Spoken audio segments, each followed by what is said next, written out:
As you mentioned, I'm going to talk about the security trifecta: platforms, applications, and stores. Basically, how the three things together come up together, and basically trying to push it from an enterprise view and how enterprise business is actually going to be affected or is already being affected by it. So, as I was mentioning before, I work for IOActive. I'm a senior security consultant there. That basically means I do pretty much a lot of stuff. I do everything from reverse engineering all the way down to PCI. Luckily, I will say that actually gives me a broader view of things, from the bare bones of how to break applications and all the way down to how to actually, from a PCI or a compliance point of view, how to look things from a risk management perspective and how to approach those vulnerabilities and how they actually affect business. So what are we going to talk about today? We're going to talk about security, obviously, a little bit of infrastructure designs, the mobile operating systems, the mobile applications, the stores that those applications are obtained from, and the actual platform used to provide it, and then some other ideas that as we move along. So let's start with platforms. Clearly, in order to have a mobile device environment, we need platforms. Right now, the three main players, I will say, there are Microsoft Windows Phone 7, this is the newest one, Apple iOS, which is kind of like the grandfather, and now we got Google Android as well. I do not include BlackBerry. As you may know, it is clearly an enterprise player, but as we move along from here now on, I think these are the three platforms that have the most chances of actually reaching out there. I think they are the ones that offer the most apps, the ones that are on the game, and the ones that actually I'm interested in discuss as well. So it's a little bit of subjectivity to it. So what do we know about those platforms? What do we know is bad? What are the known issues of it? Clearly, we know that everybody can jailbreak their iPhone. Everybody can, at least now with Windows Phone, some of them also you can unlock them. We heard in the news there's many known vulnerabilities already reported in libraries, in the platform itself. The person who was presenting before already, told you that even the Windows Phone, it's fairly new operating system, there are already vulnerabilities on the OM, which for my talk, I would consider that as part of the platform. Also, you can run unmanaged code, as was talked before. Basically, what we're seeing that is, companies such as Google, Apple, or Microsoft are constantly updating and keeping up to date their OSs, but there's always going to be vulnerabilities. I mean, ever since we have OSs, we have had vulnerabilities, and something we can have to deal with. Nevertheless, we being the ones that control those platforms, as call it Microsoft, Google, or Apple again, are the places that we actually have much more control, and the places we actually can actually enforce a lot of security into it. Because of that, it's kind of like the platform that we can easily answer to and push updates and make sure that it's the good bare bones to actually set up a good and secure platform. So what kind of things do we find nowadays to actually make it a little bit better? A lot of them provide system-wide encryption. Windows Phone is not one of them. As you may heard, obviously, iPhone does it. Google Android as well provides system-wide encryption. And Windows Phone, as I mentioned before, currently it does not. I don't know if in one of the updates it will, but as of today, it does not. They also have the normal OS level protection, sandboxing, which all of the platforms do provide. Address-based layout randomization, which it was provided just recently in iPhone, and it will be provided in, I think it's Ice Cream for Android. And it was, from the beginning, it was on Windows Phone as well. And that execution prevention, which also a feature that Windows phones have. So from a currently security perspective, we could say that even though Windows Phone is the new kid on the block, it looks like you actually took a look at what was happening out there, took the lessons from the other platforms that actually, from the beginning, applied them and started with a good OS, a good secure OS. Yes. One of the things that I didn't mention before is, yes, iPhone does provide system-wide encryption. Nevertheless, it's already been proven that it's not as secure as that we all expect it to be. You do have a couple of tries, and there's already known ways out there in the wild that will allow you to actually brute force that for digit really secure code and encryption password, and you will be able to obtain all the data. You may ask yourself, why this is important and why we should provide this kind of security to the system. It's just normal people using it. But remember, as we move along and already enterprise are starting to use it, we're seeing that a lot of businesses are using these systems or devices to provide all kind of applications and platforms. And one of the examples that I like to give constantly is I'm not originally from the U.S., so when I first went to the doctor to get a check, I saw that the guy had an iPad with an application, and I was like really happy. I was like, oh, awesome technology, it's really cool. He's doing it with an iPad. But at the same time, I had in my head, it's like I should sign papers that said I do not allow him to share my information. Nevertheless, he's looking at it on an iPad, which clearly means that if that iPad gets lost, I'm pretty sure they're caching that data in there, and oh my gosh, what's going to happen, how secure it is. I could bet money that if I ask the IT department, they will say, oh no, this is really secure. It's just connecting back to our really secure Oracle down there. It's encrypted, all the data is secure. But at the end of the day, he has to display it, so it's going to be on the phone. How really secure is the app? And they will say, I have no idea. That's the app, the application that he bought from the App Store or whatever, and it is what it is. So that's one of the reasons that as we move along, we're going to see more and more of those cases where nowadays, the mobiles are no longer devices for end users, to play Angry Bird and check Facebook. They're going to become the way that we do business, if it's not already the way that we do business. Hence, we need to protect it. We need to make sure that if the phones get stolen from a platform point of view, enough security is provided. One of the good things about Windows Phone, even though it doesn't have system encryption, it does provide an application layer where actually you can encrypt sensitive data in the applications. Nevertheless, we all know that if it's not mandatory, a lot of people is not going to use it. So by default, we can assume that data is going to be unencrypted in applications. So, now we have platforms. We know they're vulnerable, but we have control over it. So it's bad, but it's not as bad as it could be. We can always fix, patch, and push new updates, as we do. What happens with applications? Application is that landscape where there's clearly an explosion of it. I think Apple did a really good job in saying there's an app for that. We have applications for pretty much anything, including good ones and bad ones. What are the consequences of that? The consequences are that as we move along, you have these companies pushing developers to develop an app. They are, our competitor has an app, and you go and talk to the guy who develops the website and says, you need to create an app for us because our competitor has one, and you need to do it for next week. Obviously, the guy has no kind of experience, and that's the worst case scenario. It could be that they go outside and hire a good company, but it's usually not the case. You're going to try to do it in-house. And the guys have no idea what to do. He's going to have to, in 1 week or 2 weeks or a month, be able to study this entire new platform and try to deploy an app. Clearly, it's kind of easy. A lot of them are already available. If you develop apps or in Apple, it's Objective-C, so maybe it's a language you're already familiarized with. If it's Android, it's Java, you might be. But still, there's a lot of things. There's a lot of infrastructures and a lot of thinking on how to secure the apps and how to secure the data that, as a web developer, maybe you're not aware of. Maybe you just don't know. Clearly, it's not the same thing of storing a credit card data on a server side than storing a credit card data on a mobile phone. What are the implications? How you secure? And a lot of times they say it's only going to be one client. What could happen if it gets stolen? They're only going to be able to steal his credit card. But it's not the case. If you're able to inject a piece of malware in that phone and attack millions of people, you're going to get millions of credit cards because that application stored that sensitive piece of data on its unencrypted SQL-like database.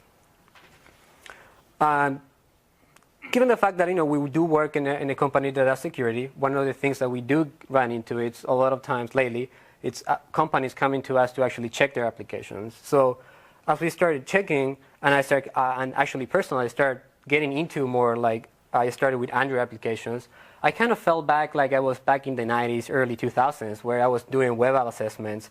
And pretty much I found a lot. I mean, I could literally give web apps to my sister, and she will, even though she doesn't know security, she will be able to find some kind of issue. And that's the way I felt when I first started looking at these applications. Clearly, they have tons of issues, and issues that you're like, why would they even be there in the first place? I'm talking about things such as SQL injection, cross-scripting, believe it or not. A lot of the apps on any of the stores are web-based. They're used in embedded browsers. So a lot of you will see a lot of cross-scripting. Maybe some of them are a little more complex, like AJAX-based, where you actually have to execute something on a response, blah, blah, blah. But a lot of them are just normal, reflective cross-scripting that everybody knows about. And when you talk to developers about how you can, how somebody can exploit cross-scripting on a web application is, well, dude, first of all, it's a browser. Second of all, you can still apply it. It's just going to execute like it's executed in any other PC. It's a computer. And you can still a session. You can still do impersonated app. You can pretty much do whatever the same things you do in a web space on a mobile space. And one of the funny things is that when you see the apps that these guys are developing, it's the same persons that are developing their web apps, and you see their web apps and they're really secure, but you see their applications and they're not even following the same kind of security implications they're doing it. So there's not even kind of a policy of security awareness regarding what kind of applications or how to code those applications. Another thing that we see a lot is hard-coded credentials. Nowadays everybody wants to be social, everybody wants to include social factors in their applications. So I've seen many, many, many times a lot of applications that they put their third-party secrets and keys within Java code or .NET code. And remember that out of the three platforms we're talking about, the only platform that is somewhat encrypting the binaries and actually using Objective-C native code, it's iPhone. The other two, it's either Java or .NET, which reverse engineer them. It's just running through a reflector or GD GUI. And oh wow, I reverse it. I have the source code. It's really basic. Everybody can do it.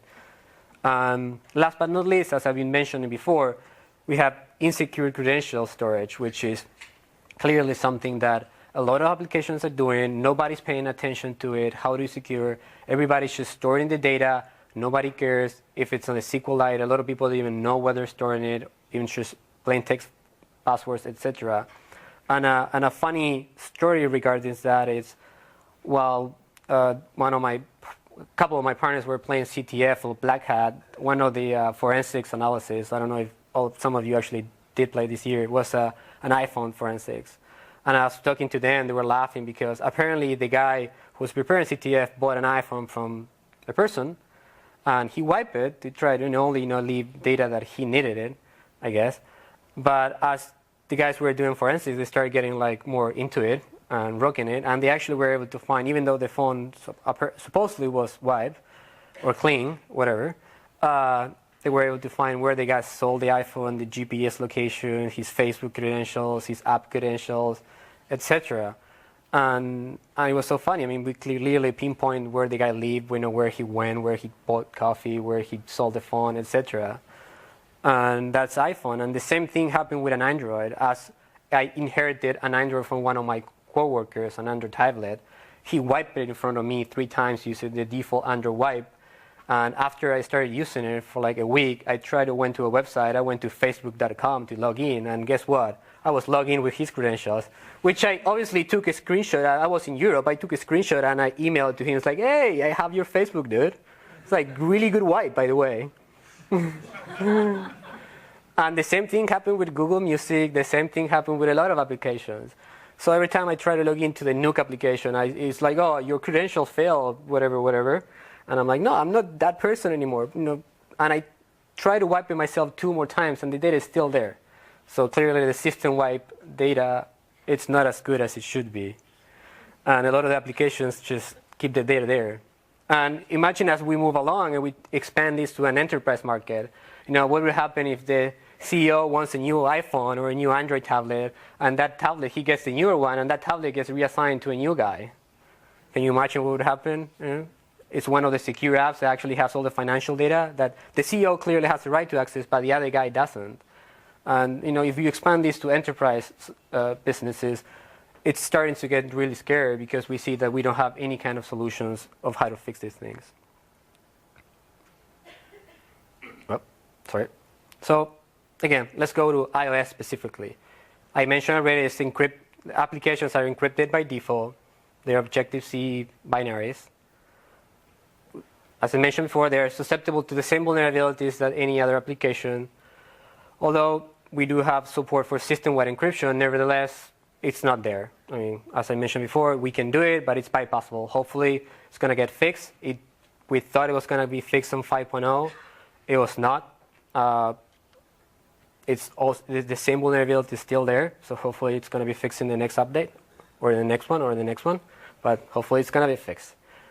As I mentioned before, one of the good things about the applications here is they're encrypted by default. So in order to be able to reverse them or actually look at them, first of all, you need a little bit more skills. You need to be able to actually do reverse engineering with IDA or any of the tools you use. Second of all, you need to be able to have a jailbroken iPhone, be able to actually run it, get it in memory, take the binary out of memory, dump it, and analyze it. So it does require not a really superstar hacker, but somebody with a minimum level skills to start doing it.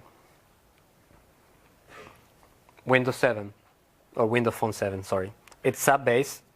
I don't know if that's a word, but it sounded like a word, easily decompiled. Basically what I'm trying to mean, it's just a zip file with DLLs and X files, which are silverlight.net. So basically it means that you open it with any kind of decompiler and you have the entire source code. And as we develop apps, that's something developers should be aware of. You need to, even though you have obfuscation available, obfuscation is basically changing the name of get request to an A, and you still have the entire source code. It doesn't really help. I mean, it's not going to make my life really difficult to understand what the application is doing. The logic's still there, and it's much easier than actually going and look through assembly code. So by all means, I take their obfuscation any time of the day. One good thing that the applications were, I guess, Windows Phone 7 thought when they actually started deploying applications was the fact that every application has to be signed and has DRM. And it's in red because as I started doing research into it, we actually found that it was well known that anybody could download any app and anybody could re-sign the applications because it's just all that requires that you open that zip file, you change the header XML file and re-sign it, and you just take the DRM off. So even though it's a good intention, it's there. It's something that right now it needs to be fixed, and hopefully it's going to be fixed in one of the next versions of Windows Phone 7. I did mention that Windows Phone 7 does not have system-wide encryption. Nevertheless, one of the good things that I found is that actually you do have libraries that allow you to have really good crypto, call it AES-256, really good SHA-256 hash algorithms, etc. I even, while looking, found that actually do have really good how-tos. Nevertheless, as I mentioned before, given the fact that you do have control of the platform, it will be a much better idea to have system-wide encryption and be sure that everybody's protected and all the applications data is protected there in the first place. And leaving the security to the application, it doesn't really mean that much security. I mean, just because you have it doesn't necessarily mean that everybody's going to use it. And as my own experience auditing apps, it's that nobody's using it that much. Third one, Android. I would like to say it's a more hacker-friendly environment. It is. It has step-by-step debugging available. We in IOActive develop an application called Ambag that is awesome, and I'm not trying to use it, do any kind of publicity, but I do use it and I like it, and that's how I actually got involved into mobile devices. And again, it's Java-based apps, so it's easily decompilable or whatever. Also, it stores data unencrypted. I mean, everything by default, most of the applications just store stuff on SQLite files.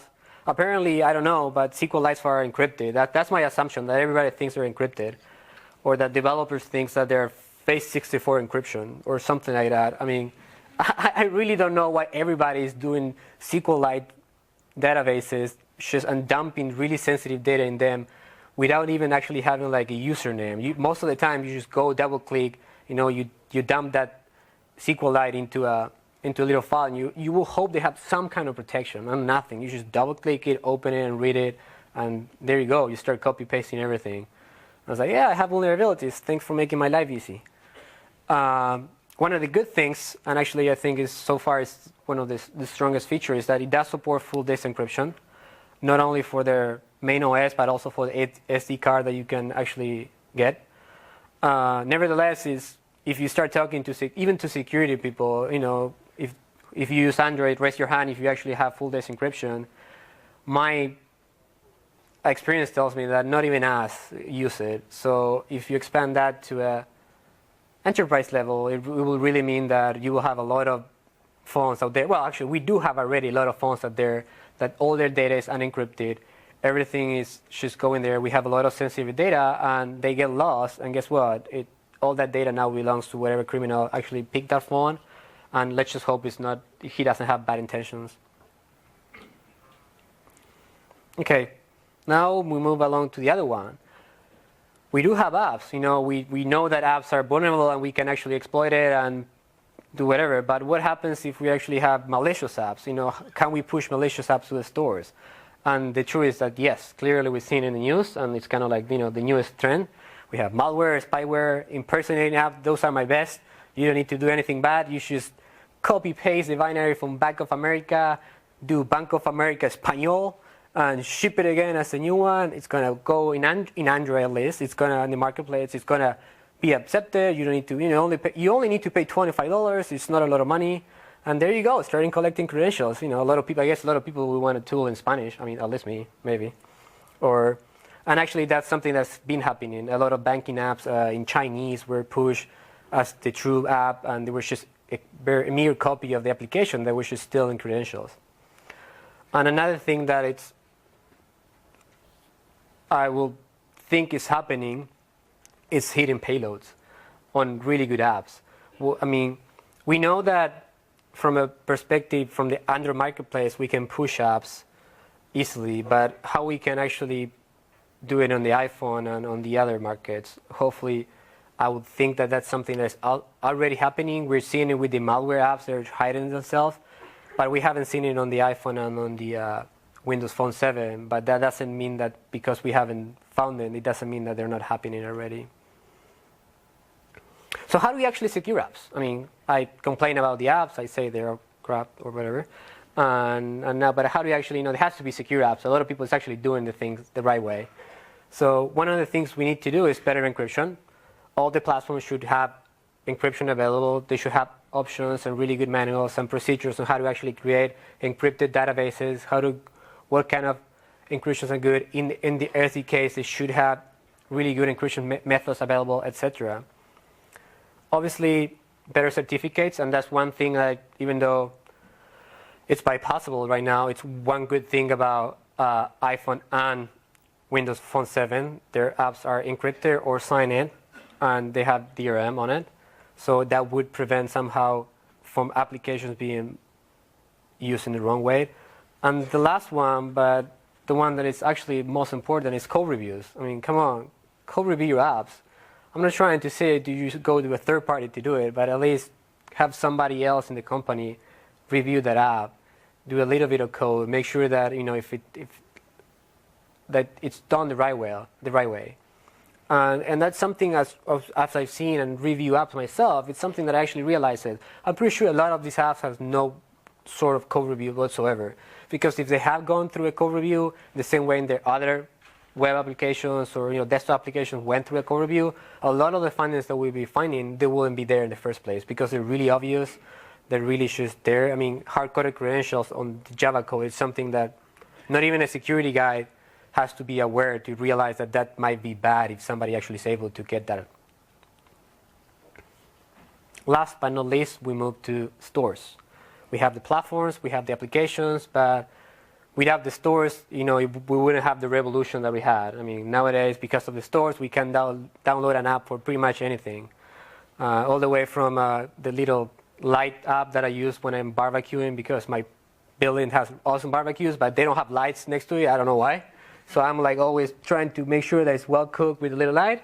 All the way from there, all the way down to the medical apps that I mentioned. And I don't know, I guess sooner we will see companies like Exxon and all those other things managing all refineries, using apps, etc. I mean, it's going to be there. Everybody wants to use it. Everybody wants to do it. But what's happened with the market right now?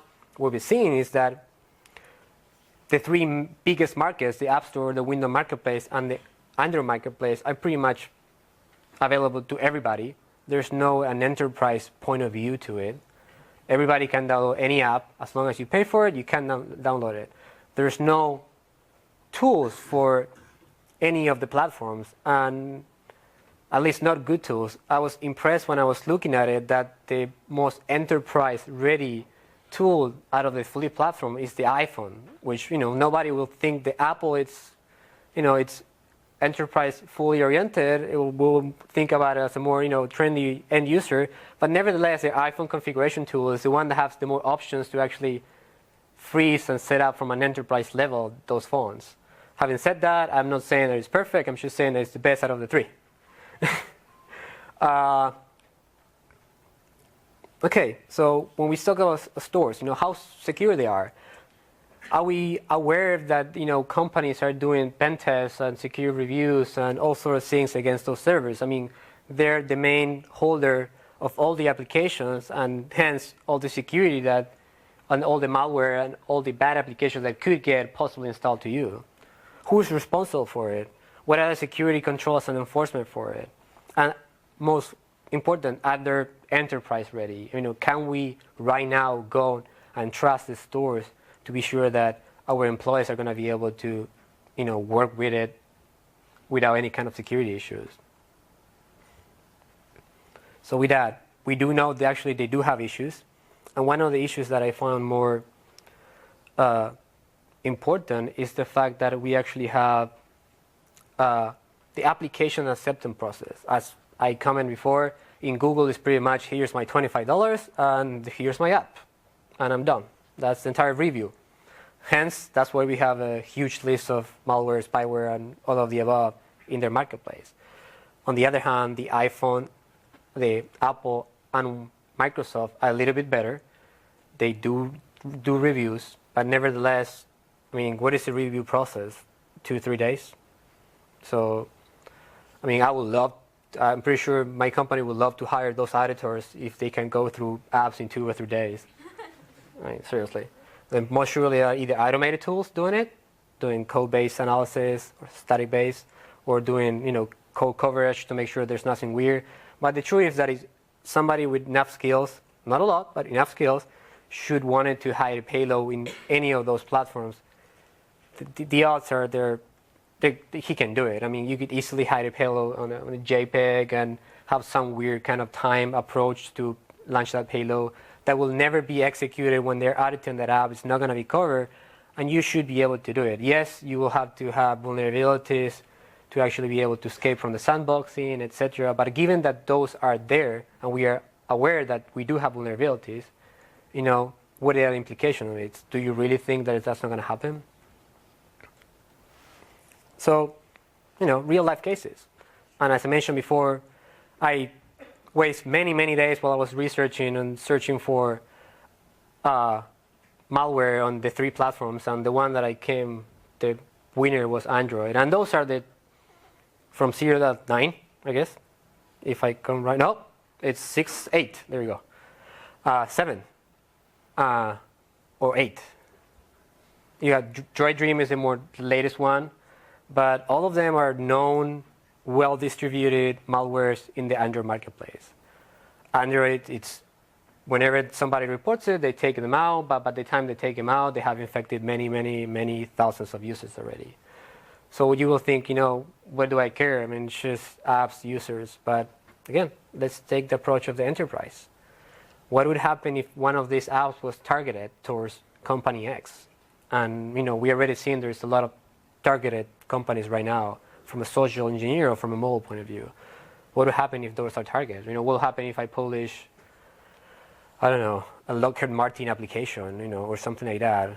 You're going to see it. A lot of users are going to go, oh, awesome, I have this application. I can use it to check whatever options they're giving me, download it, install it, I get exploited.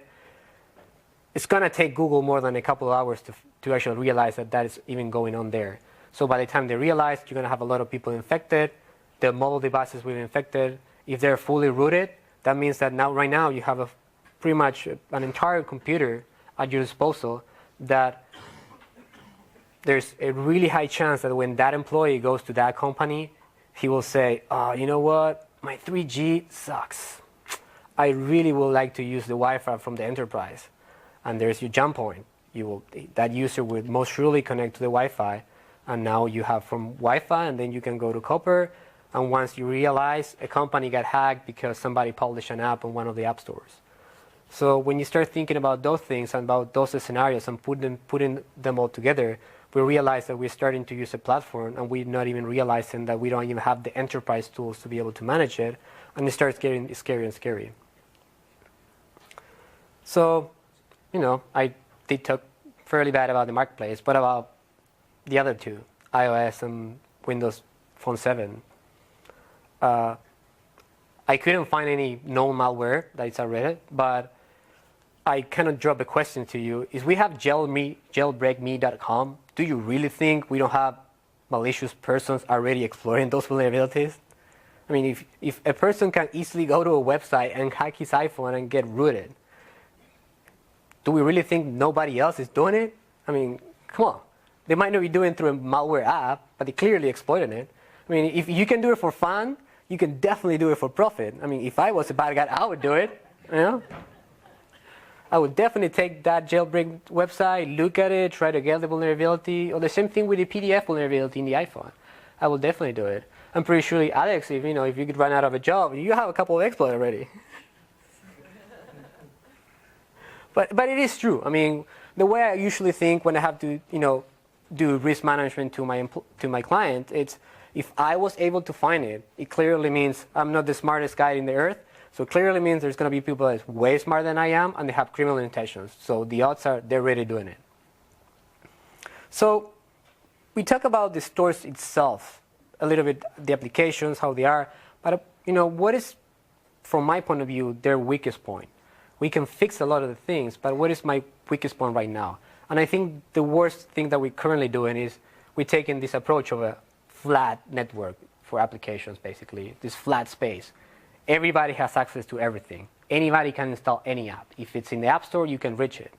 As I mentioned before, iPhone does have some kind of configuration tools, which is granular, and it's better than the other ones, but one of the options is you either accept the App Store or do not. Otherwise, you have to push each app, IT will have to push each app in the profile. So what are the odds, if you start thinking about it from an IT perspective, if I were the IT guy, I will say, should I spend every day trying to set up iPhone, or should I just, allow them to download whatever the heck they want? I'm just going to tell them, create a procedure that says you're not allowed to download apps, and just allow them. I mean, if it's really difficult to do it, the odds are nobody's going to go for the security. Everybody's going to go for the ease of use. So we're right now we're in 2011 with a platform that it's like the internet when we first begin, flat, no kind of security, no nothing. Like I said, if you can reach it, you can install it. Let's say we can, audit all the applications. I would say no. I think nor Apple nor Microsoft, which are the ones already auditing, has the money nor the business interest to audit every application the way it should be audited. And they will also come back saying it's not our problem. Well, to some extent it is, because you're selling those applications yourself, but you're not developing ones. I mean, you cannot push your own software development lifecycle and security procedures to them. Otherwise, nobody will code. They will go to the competitor, which is more friendly, etc. So, and the other thing is we need to somewhat trust developers. I mean, they're the ones doing the apps, so we need to trust them. We need to hope that they're security aware. And even then, we also have applications that have malware, so they're clearly wrong intentions. So as I mentioned before, now even though if we can trust them and we can audit them, the odds of a piece of hidden malware going by one of the auditors are really high. I mean, and as I was talking to some people today, I was saying, do you really think that we cannot hide a payload if it took us 15 years to find a bug in PHP with Blowfish? And I'm pretty sure a lot of really good security auditors look at it, but it took one guy actually searching for it to realize, and everybody was like, oh, it was there? Awesome. Only like, what, 15, 12 years to find it? A guy who actually really wants to hide something, he will be able to hide it. I mean, that is the truth. So clearly, enterprise needs a new approach. We need something better, something more enterprisey, something that allows businesses or allows Microsoft, Apple, or Google to provide a better solution, a more secure solution to it. So as I was thinking about it, just developing some ideas, it doesn't necessarily mean I have a solution. It's just one possible. It's why don't we take a little more, different approach? We have the regular store, we have certified apps, which by certified apps that could be a lot of things, but on my mind it could be something like, okay, Microsoft trusts certain partners that they do, really good apps, that we know that they have really security procedures. It's not the same IBM, VMware, Facebook, doing an app that, James from the garage doing his app. I'm not saying he's not a security expert, but in average, it could mean that clearly the big companies have much more money to invest in security, and they hopefully they will have better security, and you can trust them a little bit more. And they might have enterprise tools they wanted to maybe pay a little bit more for a little bit more difficult process of auditing to actually sell on their certified apps. And don't get me wrong, I'm totally pro of the flat space. I love it. I love that I can pay $99 and make thousands of dollars. But it also scares me that a 10-year-old kid can do a little app, push it, and sell it, because I'm pretty sure he has not a lot of idea of security. He might be a really good coder, but doesn't necessarily mean he's going to be security aware. And if he can do it, some bad guy could copy his app and push it and make a lot of money by not actually selling the app, but by selling the information he's getting from the app. So we will have a certified app and an enterprise selected app. And if we look at it into, we expand that secure green cycle, what I'm saying is Microsoft or Apple could have a set of apps that they trust. They say, these are enterprise ready. We certified it. We have a better look at it. And then enterprise should be able to even narrow that even more and use a mix of the user space and the secure space or the certified space and decide, okay, we as company X want to allow, Facebook, our medical app, and 2 more apps that we trust from the entire arena, but we don't trust anything more. And company B will say, well, we trust everything from certified, but we don't want users installing anything else. Or we only want those apps. And right now, that's something that none of the big competitors offer. And it's something that in my mind, as I see, like I mentioned before, I do compliance and I do source code review and reverse engineering. So from my compliance side, that's something I see all the time. And I see companies wanting to push more mobile devices. They don't realize that mobile space, it's not enterprise ready. It's kind of insecure. It's one thing to go from do a social engineering, take it from a social engineering perspective. It's really easy to steal a phone if you go into a company, but if you get to get out with a bunch of laptops, you might get caught. Unless you have a really good backpack that doesn't show, or you're still on like really small MacBook 11 inches, which are really small, or something like that. But nothing. So, we continue talking with the security infrastructure. How do we actually make sure that it is secure? How do we make sure that we are enterprise ready, as I'm saying? So clearly, as I mentioned before, we need certified, trusted partners and well-known applications. And I'm not trying to push anything. I'm just saying that's like general idea, something that each company can decide what they trust and what they do not trust, or what's the process of it. Clearly, hopefully, it's going to be a little more secure than the normal process.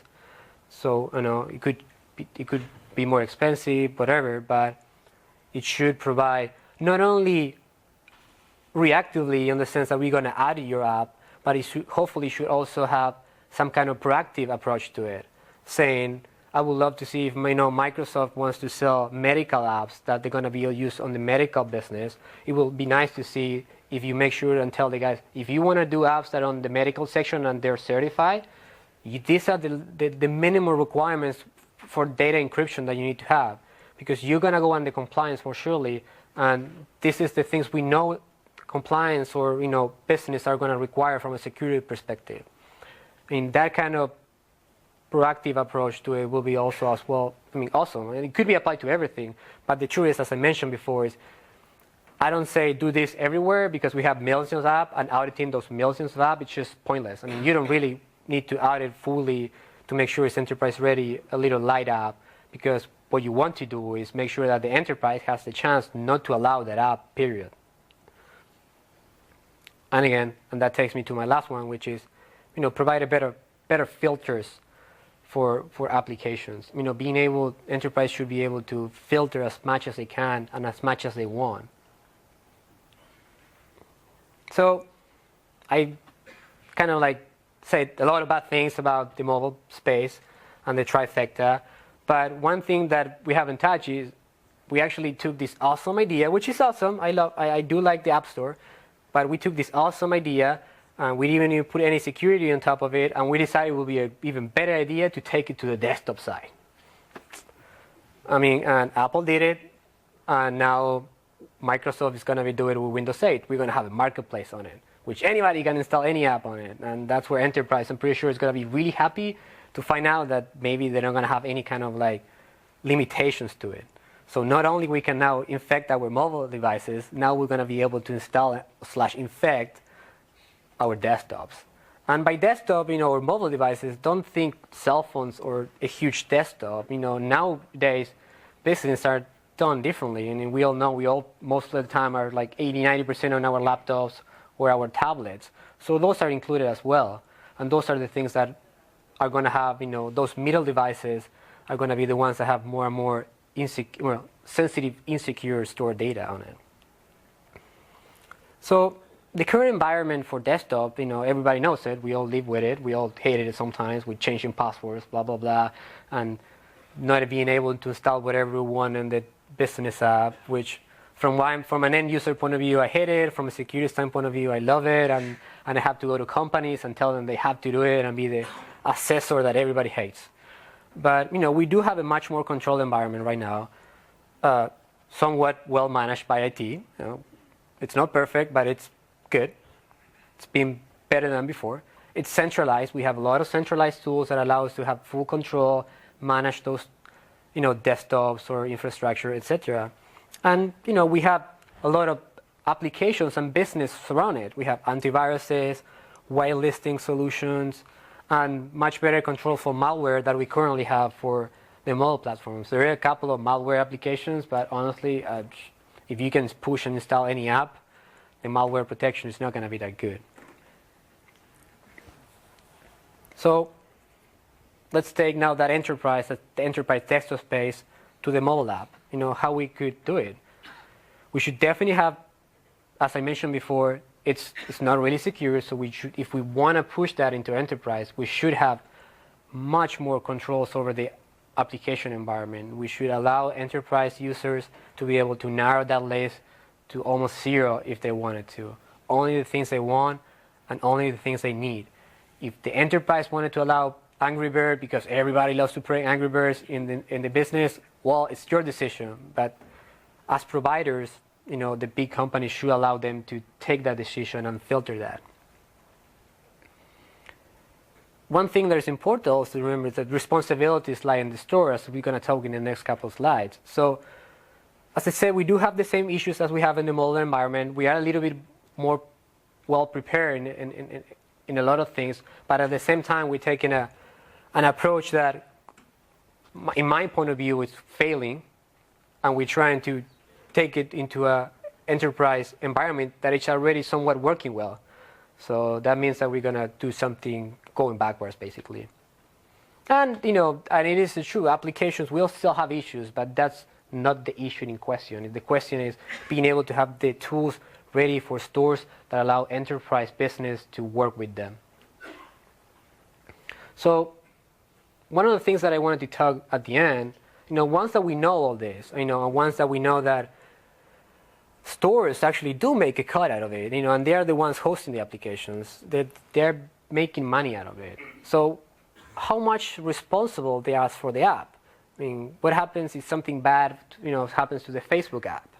If somebody's able to find a vulnerability, who's going to be fully responsible? Or what happens if, our friend from the garage decides he wants to do a secure app to store, sensitive passwords, and he thinks it's a good idea to actually code his own encryption algorithm.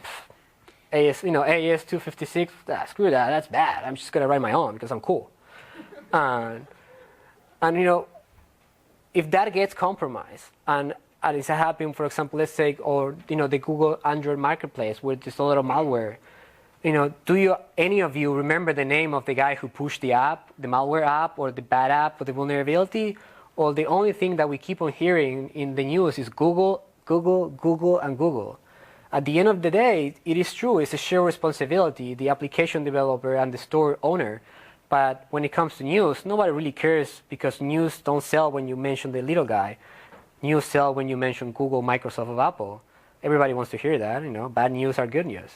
So from a PR perspective, whether we like it or not, it might not be a security issue, but the reality is that PR, it's a money maker. So if nobody trusts your market, nobody's going to go to it, and your enterprise business partners are not going to use it. So even from that point of view, it's something that we have to be really aware of, because whether we like it or not, we move the responsibility from the applications into us. Because now we are in the middle, and we are responsible for providing those apps, and we are somewhat responsible. So, and I think it from my own self, before, if I get mad, every time I install an app, I'm thinking if I get owned with this app, damn, I use an Android, so damn Google for it, hopefully they were able to filter this. But I know from a security perspective, I know who is responsible at the end of the day and who is to blame, because I can audit the app and do it. But the common user is not going to know, and they're going to blame either the owner of that phone, which the owner of, the owner of that OS or that platform, which is one of the three main competitors, as I mentioned before. So, to make it short, I tracked the store, I paid Microsoft, Google, or Apple, and like I said, it's a shared responsibility, but the market owners have much more to lose. They're the big fish, and they're the ones that everybody's going to come afterwards. If a company gets compromised for an app, let's say, and they need to recover, who they're going to sue, the app or the store? And, those are the things that we also need to wear. Yes, they have nothing to do with security, but they have a lot to do with real life. And, in order to avoid those things from our responsibility as security guys, we need to make sure that we have the tools and the markets ready. So if that comes to happen, we could say, no, we provided the security things, and it's your responsibility. You did the wrong thing. We did exactly what we were supposed to do. So I don't know how I'm in time, but... You're great on Oh, awesome. So a couple of final thoughts, and just to leave with a couple of ideas to think about afterwards. Even though I talk a lot of bad things about the stores, and I totally think they're the right path. Decentralized for enterprise is awesome. I don't need to host the apps. I can trust the applications. It's kind of like the same thing we did with Windows updates, or now we can push the updates. We can trust they're gonna be always. Everybody's we can push it. It's a good solution. It's amazing. Everybody can do it from around the world. It doesn't matter where you are. You can install them, but we need to make sure, again, and I don't get tired of saying it, we need to make sure that we are ready when this becomes mainstream in enterprise. It's already somewhat being used, but as we've seen, markets are growing and growing and growing, and we're going really fast. So in 2 years, it's going to be everybody in enterprise using it. And I can't stop thinking that in 5-10 years, I'm no longer going to be using a laptop. I'm going to be using a mobile device that I'm going to be doing everything there.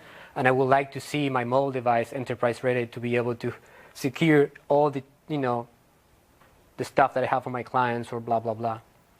So the other thing is security awareness for developers. I mean, we see that everywhere, and I think it also applies here, and I mentioned before. And we have developers that are just going into the game without knowing anything. And from an enterprise application developer, I mean, I would certainly hope and want the big fishes, Twitter, Google, or any kind of like MD or any kind of credit card company, any kind of banking company, that they are developers doing those apps that are security aware, that they go through training, that the same kind of mechanism that we currently use as a security industry, from like web apps, move it to the mobile environment, secure training for mobile application development, etc. At the end of the day, the developers are the ones coding the app, so they should be the ones knowing what is good and what is not. I like to say that security should be the grammar of a writer. If a writer wants to be a good writer, he should have good grammar. If a developer wants to be a good developer, he should have good security in mind, at least. Errors happen to everybody. I'm pretty sure, the best writers in the world do make mistakes and typos. The same good thing could happen to a developer. But if you want to consider you a great developer, you should be security aware. It's your grammar. You cannot fail at it. And again, more enterprise controls. Clearly, it's something we're currently lacking. We do have a great platform, but we are not enterprise ready. Again, like I said, more enterprise controls. A lot more, please.